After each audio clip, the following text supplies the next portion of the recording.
welcome back to Massacre on Muriel Court.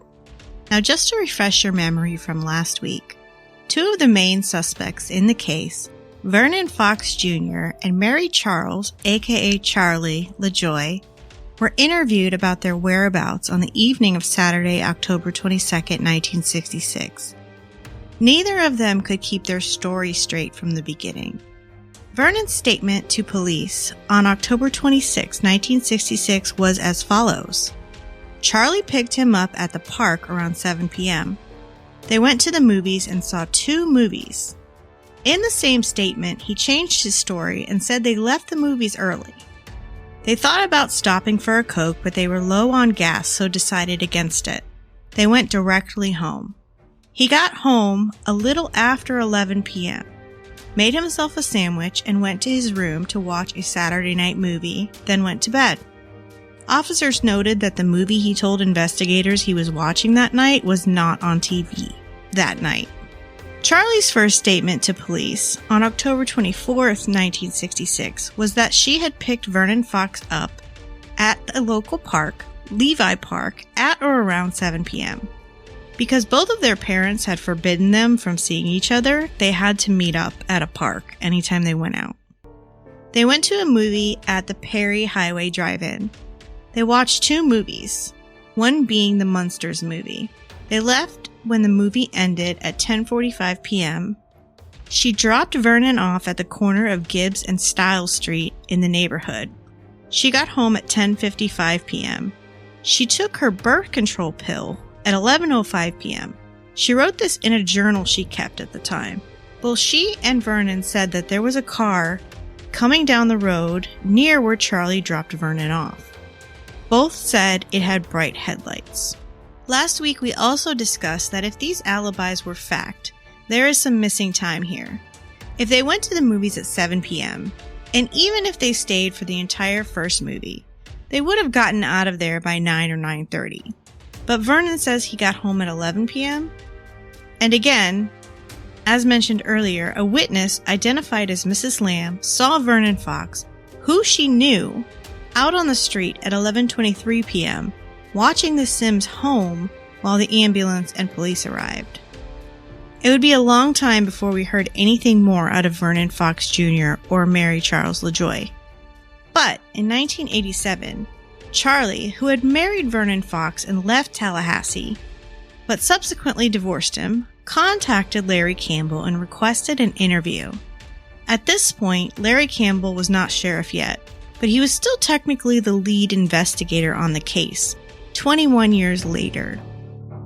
It's mostly quiet on Muriel Court, but that wasn't the case in 1966 when Robert Sims, his wife Helen, and young daughter Joy found gagged, stabbed, and shot to death. Safer politically to leave it alone.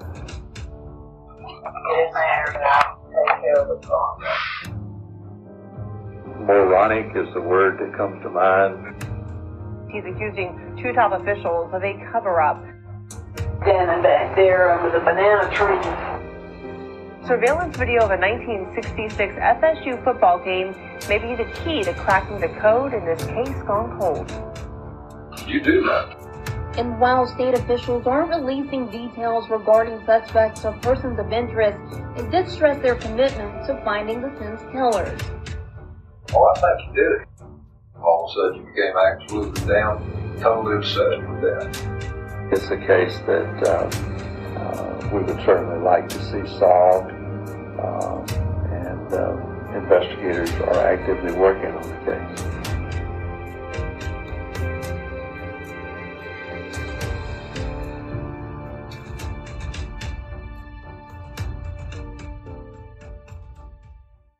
Mary Charles LaJoy came in and spoke to Larry Campbell on camera for nearly 6 hours.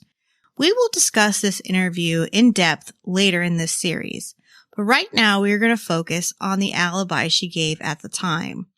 She claims she thought they stayed for 2 movies, then it went into a third movie, but at this point she couldn't remember. Did you leave early? I thought that we stayed for 2 movies, and then it went into a third movie. Okay. This is what I thought. And apparently y'all say I'm wrong. Obviously, this case has captured a lot of people's attention over the years. There are discussions on Reddit, web sleuths, and other forums. In 2016, so now we're 50 years later after the murders, Vernon Fox Jr. starts commenting online on these different forums. On a now defunct website called ididitforjody.com, but still available if you use the Wayback Machine. The link will be shown in the show notes. There was a sort of blog post about this case. This is where I believe Vernon started his online postings. On March 27th, 2016, Vernon wrote on I Did It for Jody. The night of October 22nd, 1966, Mary Charles, yes, it's pronounced as if it was one name, picked me up at the nearby park. My parents did not allow me to see her. When we went to a movie and then to a lover's lane where we had sex in the front seat of her mother's car. She drove up Tharp Street and turned north on Gibbs. She let me off at Stiles at a little after 11 p.m. and I started walking home. I walked about a half a block when I saw a car on Gibbs that was about 4 blocks north from me. It came slowly towards me. When it got close to me, the 4-door Valiant stopped and the right rear door was open for me to get in. I saw 3 white men in the car, but it was dark and I was frightened. Someone said, "Wrong one, not him." The door closed and drove away. I could not have identified anyone. I walked on home. The next morning, an investigator spoke to me in our living room. I told him my story and told him what clothes I was wearing that night. I offered to give them those clothes, but he declined. I was very afraid that my dad would find out that I was having sex with Mary Charles. A few days later, I took a polygraph test and I answered every question truthfully. Some of the test questions were about stealing goods from stores and others were about taking money that didn't belong to me.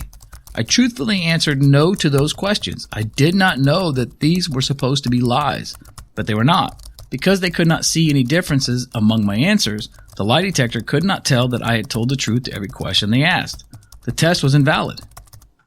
On April 18th, 2016, Vernon wrote on I Did It for Jody. She let me out of the car on Gibbs near Stiles at 11:07 p.m. on the night of October 22nd, 1966. I can testify to that in court because I looked at the clock just before I got out of the car. I started walking home and a Dodge Valiant with 3 white men in it stopped, opened the rear passenger door for me to get in, and then realized that I was not the man they were looking to pick up. Then drove back towards Tharp on Gibbs. I can testify to seeing that in a court of law, and there will be no evidence to the contrary because it is true. That happened at around 11:10. Also, I arrived home at 11:15 p.m. that night.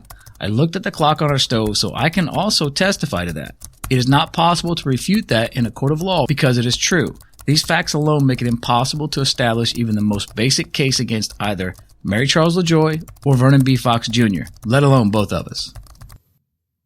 On April 26, 2016, on Web Sleuths, Vernon Fox wrote, Mary Charles LaJoy and Vernon were on a date that night. We returned to the neighborhood at 11:07 p.m. that night. She let me out of her car on Gibbs at Stiles. I walked home from there and I was at my house at 11:15 p.m. that night. It would not be possible for me to be involved. Also, my family is opposed to private ownership of guns, so we had no gun. We were never in the Sims house. We had no motive to kill anyone. No prima facie case could be made against either of us, and we could easily defend ourselves against any Leon County District Attorney foolish enough to file a case. Vernon B. Fox Jr. says on April 22, 2018, at 11:50 a.m. on Web Sleuths, Let me review my story for you. Mary Charles and I were at the Perry Highway Drive-In that night. After the end of the movie, while the credits were running, we left to go back to the Parkside. Parkside is the name of the neighborhood where the Muriel Court is located and where Vernon and Charlie lives. We arrived in Parkside after the murders, and we had the misfortune to arrive as the killers were looking for the third killer, who I think was left behind to tidy up while the other two could meet their ride on schedule. I hope that is not too confusing to you. Vernon B. Fox Jr. says on March 28, 2018, at 7:32 a.m. on Web Sleuths,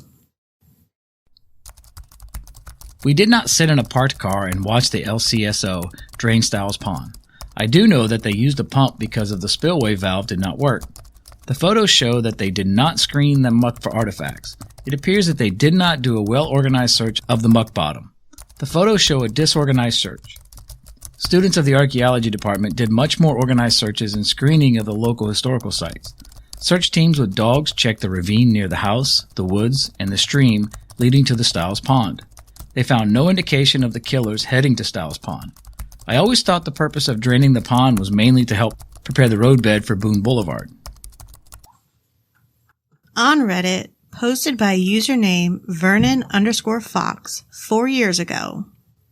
I had nothing to do with the Sims murders in Tallahassee, Florida in 1966. Some people believe the false accusations of murder. It is false. I was at the Perry Highway Drive-In at the time of the shootings. I returned to the neighborhood about 15 to 20 minutes after the murders. I gave my fingerprints and DNA to law enforcement. I talked with Larry Campbell the following morning. Only false stories make some people believe I was involved. I did an interview for the Kyle Jones documentary, 641 Muriel Court.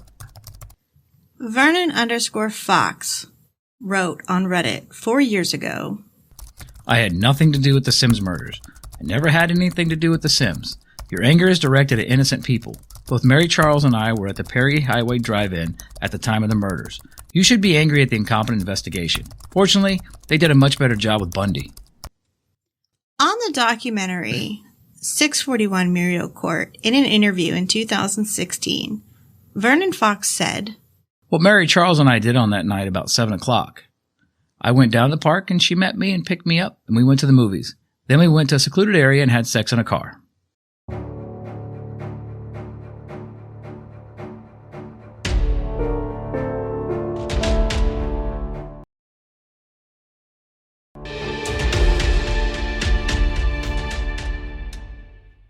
Welcome back. I actually messaged back and forth with Vernon Fox Jr. 3 years ago when we were covering this case on our main show, Paradise After Dark. In his messages to me, this is what he said when I asked if he would be willing to do an interview. From Vernon_Fox, sent 3 years ago. No. I said everything and I did it for Jody, and my Twitter replies to banana tree photos. Even in the bits of Charlie's recorded interview, she said that she remembered us staying until the end of Munster Go Home, and the police were trying to tell her that we left earlier, but she didn't believe them. We left while the credits were playing, and that was about 10:45 p.m. according to the police report of the movie schedule. It was at 10:45 p.m. when Herman looked at his kitchen window and saw the muzzle flashes and heard the gunfire. The clock on Herman's kitchen stove said 10:45 p.m. The police know that we were just leaving the Perry Highway Drive-In at that time, so it could not have been us. The evidence is clear that it was not us. Thanks, but no thanks. Vernon. Screenshots of these messages will be available on our Patreon. Then I questioned him about where he was that night. From Vernon_Fox, sent 3 years ago. 1. I walked 3 blocks south on Gibbs Street to Tharp Street and cut diagonally southeast across Levy Park to the picnic table south of the Levy Park pool beside Branch Street, and Charlie picked me up at 7:30 p.m. on 10/22/1966. We went directly to the Perry Highway Drive-In where the 2 people that knew us told police that they sold us tickets to the movies and saw us go in.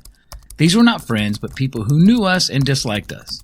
Later they told police that they saw us leave early, but that was a lie. I don't believe that they would have repeated that in court under oath while facing stern cross-examination and perjury charges. 2. The first movie was Doctor Who and the Daleks, which was a British children's movie based on a British children's TV show. The alien monsters were defeated by a sheet of plastic placed over the path that powered their cone-shaped enclosed wheelchair-style vehicles. We paid more attention to each other than that movie. I don't need to tell you what we were doing. The second movie was the one that we came to watch. It was Munster Go Home. Herman inherited Munster Manor from Lord Munster, who had adopted Herman from Dr. Frankenstein. In the end, Herman won the road race in his coffin-style dragster hot rod, captured the counterfeiters, donated Munster Manor to the county, and went back home to the U.S. The end played in red over a group shot of the Munster family, and the credits started rolling. That's when we left at the end of the story, but before the credits finished. The police say that the movie was scheduled to end at 10:45 p.m., and that's how I know the time that we left the Perry Highway Drive-In. 3. We'd already had sex at the drive-in. That was not uncommon with the bench-style front seats and the relative privacy of the car. A couple of years ago, I heard that the police made up the story that we left early. Then I made up the story that we went to Dog Lake. It It was just a lie to counter the police lie. We would go to Dog Lake and have sex on our favorite picnic table during the daytime, but never at night. We would have sex in our car in the woods near Silver Lake and other places, but usually in the daytime. 4. Today's cell phones have clocks that show accurate time in which is updated frequently and synchronized to a master clock. Not so back in the 60s. Clocks then were set by hand and did not keep good time. Car clocks were notorious for being inaccurate. A car clock saying 11:07 p.m. could have easily been off by 5 minutes, and the actual time could have been anywhere between 11:02 p.m. and 11:12 p.m. The same applies to her bedroom clock. When it read 11:05 p.m., the real time could have been anywhere from 11 p.m. to 11:10 p.m. She kept records of taking her birth control pills so that she could be sure to take them on schedule. You will need to compare the two clocks that night in order to figure out what the chronology was. These are not lies. It's just the facts under those circumstances. Taking those clocks as accurate is like the mistake that investigators made looking at the banana tree in Herman's backyard. The wind damage to the leaves was assumed to be knife cuts, but no forensic test proved tool marks, and the location of that banana tree was reported as in that Sims' backyard and also in my backyard, and neither of those locations were correct. The grass under the banana tree was matted by rabbits making their beds. I saw rabbits in that area many times in early pre-dawn light. The grass was not matted by a person hiding in the banana thickets. Charlie has said that we were not having sex at that time, but she also says that she was on birth control pills at that time. That seems inconsistent, doesn't it? 6. While I do not wish to be on the podcast in person, you have my permission to have an actor read anything that I have written on the internet. Sincerely, Vernon Britton Fox, Jr. There is much more, but let's take a quick break.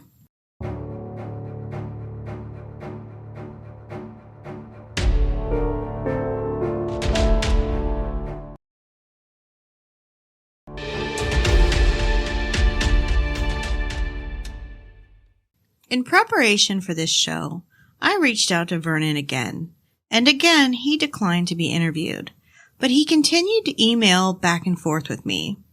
This is what he told me on August 11th, 2022. That night, I met Mary Charles down by the swings in the park, and we went to the Perry Highway Drive-In to see Munster Go Home. The movie was scheduled to end at 10:45 p.m., and there was a very stupid British kids movie scheduled before it. We suffered through the first movie by making out. The Munster movie started and we watched it through the ending, but we left while the credits were rolling. That was about 10:45. The same time that Herman was standing at his kitchen window and heard the gunshots and saw muzzle flashes through the closed drapes of the Sims master bedroom. He would have been looking through the banana tree in the backyard directly towards that bedroom window. If a person was there, then he would have seen them. Remember that banana leaves shred naturally along the straight line that resembled knife cuts. Also, wild rabbits that lived in the ravines made beds in the grass between the banana stalks. The rabbits foraged in the backyard in the early morning. That accounts for the actions of the tracking dogs the next day. We went directly to the intersection of Gibbs and Stiles where Mary Charles stopped, let me off. She drove home and I started walking home on the sidewalk on the west side of Gibbs. As I approached the look-large tree between the sidewalk and Gibbs, I noticed a slow-moving car coming up out of the Devil's Dip, north of Muriel Court. That car continued towards me on Gibbs and stopped near the tree. The back door of the passenger side opened, and I saw the driver, about 30 years old, the passenger in the front seat, about 40 years old, and the backseat passenger behind the driver, about 50 years old. Someone said, "It's not him," and then closed the door and left. Later I would say that I couldn't identify them. I never even said they were older white men because I came to believe that they were the killers looking for a younger partner who somewhat resembled me. I even heard that Miss Lamb said that she saw me wearing glasses.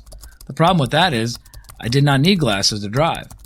Law people could check that. And I certainly did not wear glasses to watch a movie or walk home. I came to fear the possibility that they would come kill me and whoever happened to be with me. I went home, I fixed a ham sandwich, and I went to bed.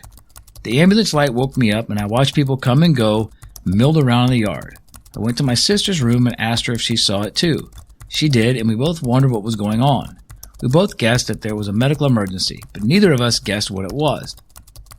We found out later, and Larry came Sunday morning to talk to us about it.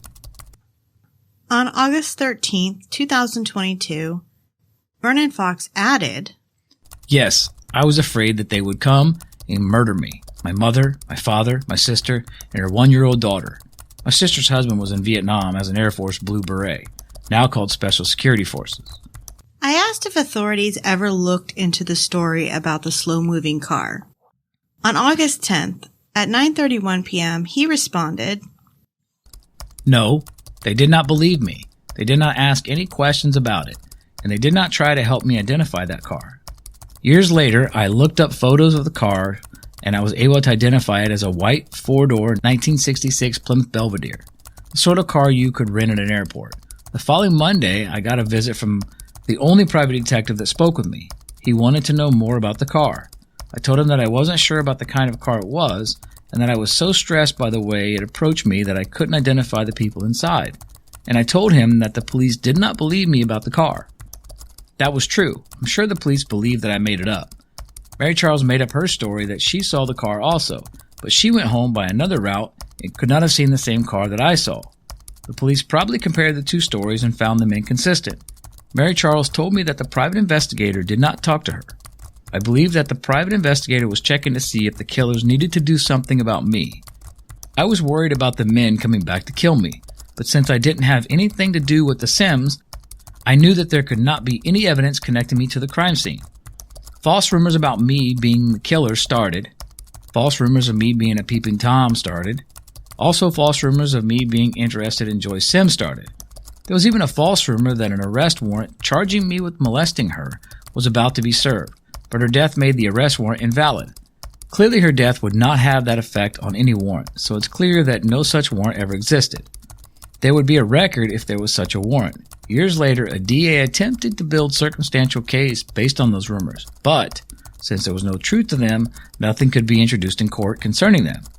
And they speculated motive could not be shown in court. However, the rules for a grand jury indictment allow hearsay evidence and no cross-examination by a lawyer if a potential defendant is allowed.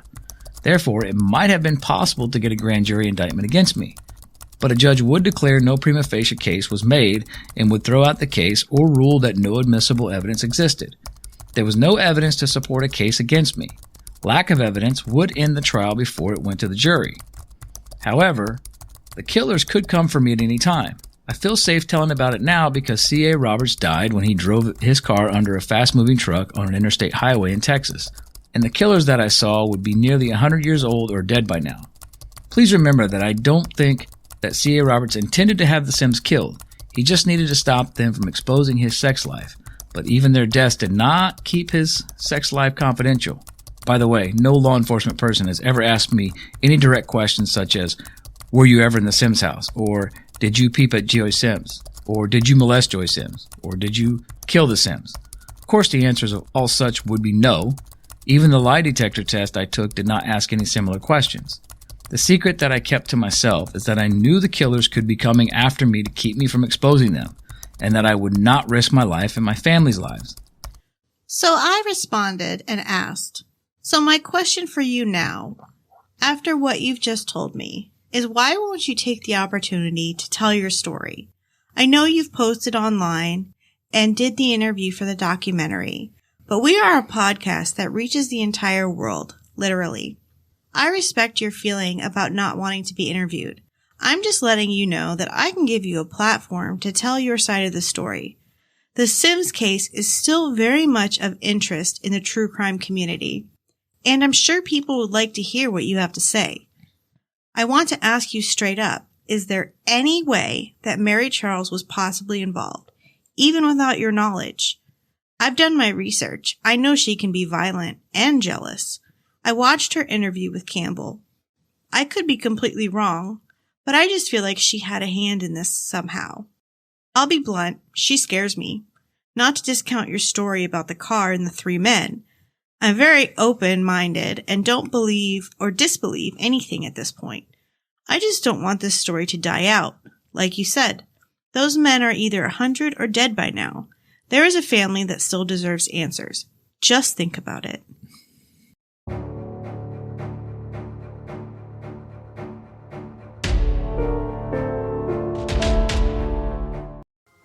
Hey everyone, guess what? What? Paradise After Dark will be featured in the month of November in the True Crime Calendar. There's a true crime calendar? Yes, you can order it on podcastcalendars.com and use our promo code Paradise for 10% off. There's also a pre-sale going on from now until November 30th for an additional 10% off. That is awesome. You know what? That would make an awesome Christmas gift. I know, right? Christmas is coming. So everyone, podcastcalendars.com and use code Paradise.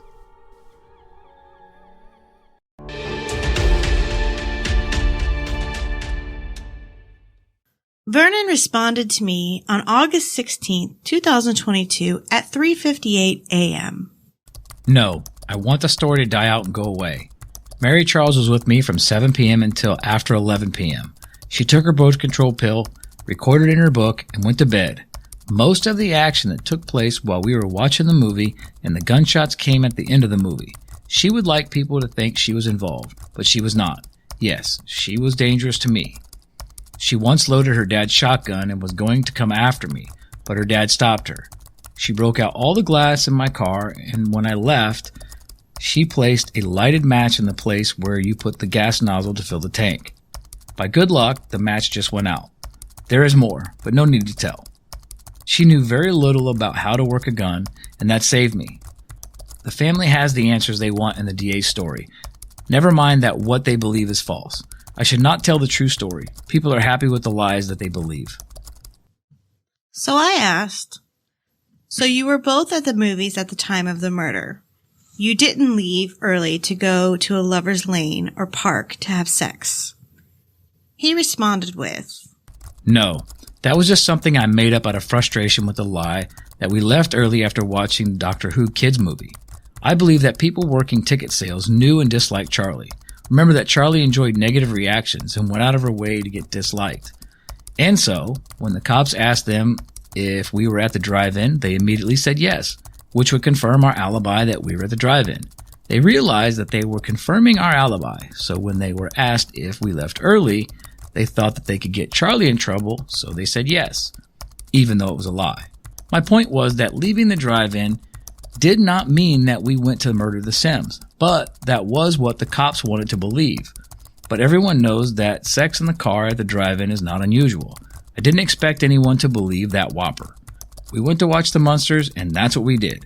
We went to have sex in the woods or Dogleg or wherever, then that is what we went for. If we had sex at the drive-in, then it would be during a movie that we did not want to watch. I'm not good at multitasking, and I'm not a clever liar.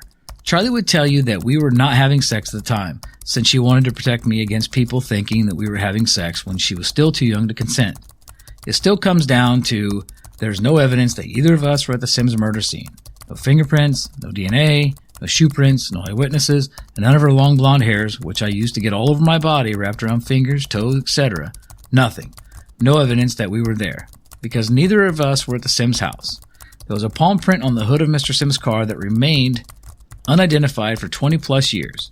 The cops came to my work in 1987 and asked to borrow me for a while. They wanted the palm print in my left hand. I had suffered an injury to my left arm and hand when I was 5 and had some corrective surgery. I still have arthritis in my left hand and wouldn't then, and it still won't lay flat on the surface. While taking my palm print, an officer forced my hand flat against the paper and it hurt a lot. My print did not match, but they did find a match. The print belonged to Sheriff Bill Joyce. This is another example of how poorly the investigation was done. He then added in another email minutes later. Also, I know about the handprint and agree that crime scene was a disaster from the start. They had no clue what they were doing and let neighbors in to gawk, smoked in the house, and drank coffee. Completely unprofessional. That's probably one of the big reasons the case was never solved. The following day, without any question or prompt from me, Vernon emailed again and said this. Okay, there are only 2 things different from what I've already said. 1, I did not watch TV. I laid down, but my sleep was disrupted by flashing lights of the ambulance, and I watched the activity in the driveway and yard from my bedroom window. I was embarrassed by being a spectator. I didn't want to tell that about myself. Thousands took the car tour by the Sims house, and traffic was very bad. I guess they weren't embarrassed by actions that I felt were shameful. 2, I told more details about the 2 killers that I saw in the car and their driver. Remember that there was a 3rd killer that I never saw, but Mrs. Lamb saw. He was the one wearing glasses that the others were looking for and were going to pick up in the car. One of those three was a pervert who stabbed Joy Sims. I would love to know what secret about the crime scene was kept from the general public so Larry could tell if whoever he interviewed was actually at the crime scene. On August 17th, I responded, "If you don't want to be interviewed, which I completely respect, may I use what you've told me via email in our series?" He responded, "Yes, it is possible that the killer selected the Sims as just random thing. I know that Charlie and I had nothing to do with it, and it's possible that C.A. Roberts wasn't involved. Doesn't seem likely given the circumstance and his death by either accident or possibly suicide. The accident investigation did not come to conclusion on that question. You have probably read the reports." Why all of these different stories? It seems like Vernon Fox Jr.'s memory gets better as he ages. In the days after the murder, he said he got home around 11. Then 50 years later, he got out of the car at 11:07 and arrived home at 11:15 p.m. And what did they do that night? Did they watch the movie or go straight home? Did they leave early and go to a lover's lane, secluded spot, or dog park and have sex? She claims in her 1987 interview that they weren't even having sex at the time. He didn't get into my drawers until I was 19. And, Well, when you were 19, that would have been, 1967 or so? yeah. And if Vernon Fox and Mary Charles LaJoy were involved in these murders, what was their motive? Did Vernon really get caught by a neighbor peeping in on 12-year-old Joy Sims? Were they afraid that Vernon was going to get in trouble? Was the death-obsessed Charlie jealous? Jealous of what? The ugly little girl? If Vernon had been out there looking at Mrs. Sims, okay, I'd say, hey, okay, nothing's wrong with the guy, At least she had something to look at. Yeah. But my God, that kids, those girls are, I mean, really, they are. And they wouldn't have had anything to temper. Is that maybe why Joy was killed so brutally? Side note, Charlie was left-handed. If you'll remember, they figured out early on that whoever attacked Joy was probably left-handed. I'm going to play you some clips from Charlie's interview with Larry Campbell. Full disclosure, I do not have a copy of the entire 6-hour interview. I only have bits and pieces of it. As far as I know, Henry Cabbage was the only one who lit the entire video, and he has since passed away. But the clips I do have are pretty explosive, if you ask me. You told us last night that Vernon maybe had trouble with the little girl, Joy Sims. Why? Well, like I said, like if he was back there, preying on her, like you said, the neighbors saw him standing back there under the banana trees. If Vernon had been out there looking at Mrs. Sims, okay, I'd say, hey, okay, nothing's wrong with the guy, At least she had something to look at. Yeah. But my God, that kids, those girls are, I mean, really, they are. And they wouldn't have had anything to temper. This is why I think that I went in there and did it. Vernon was in trouble. Some kind of damn trouble. And I was going to lose the only friend I had.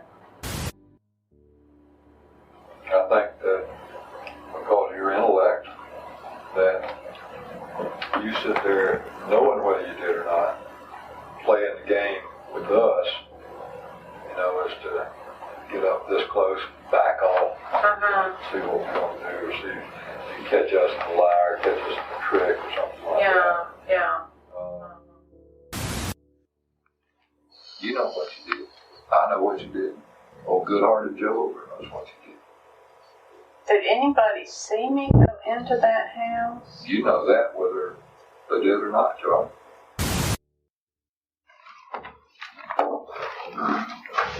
Did you get some rest? Yeah, I did. I got thinking. Okay. All right, you said, what's up? Okay, if Vernon had come up and told me, that he was going to be, all the way for the rest of his life. We'd never be together and all this kind of stuff. Because of the Sims girl. Okay. I think I will devise the plan. Here, a very simple plan. Get in there, get out, take care of the problem. Oh, I think you did it, Charlie. I think I've been pretty open about that. Yeah. And Vernon, I was getting Vernon out of trouble. Whatever the reason was. And Vernon was there with me. Yep. What would y'all do with somebody like me? We would give you to the doctors. I'll explain that to you in some kind of detail. Lock me up in Chattahoochee for a year? That's what happened to Bobby Sanders. I'm not going to sit here. It'd be easy for me to say we're going to give you $1,000 and send you to go play on the Wheel of Fortune or something, or make some money. Well, like I said, I'm not interested. That, I have too many health problems, and a place like McClenny or Chattahoochee would not know what to do with me. I can't tell you 100% what would happen to you. Joe can't tell you 100% what would happen to you. Could I be put in a private, could I take that $10,000 reward? I don't know what you're talking about. Okay. $10,000 reward. Or, the $10,000 that was supposed to be the reward money, and put myself in a private hospital where I could get quality treatment. The judge has to do that. See, that's I won't tell you anything that I can't back up. What we're going to do is Joe and Betty going to take you by Daddy's, drop you off, and then come get you tomorrow and take you home. And then leave you. Bye-bye. See you. And you get your act together, think, spend some time figuring, such as. Call when you're ready to go. Last time it took you 20 years to call me. Maybe this time it won't take that long. So I'll let all of this sit with you for the week. Again, screenshots of all the postings plus my conversations with Vernon Fox will be available on our Patreon, patreon.com/Palmahawk Media. Thanks for listening.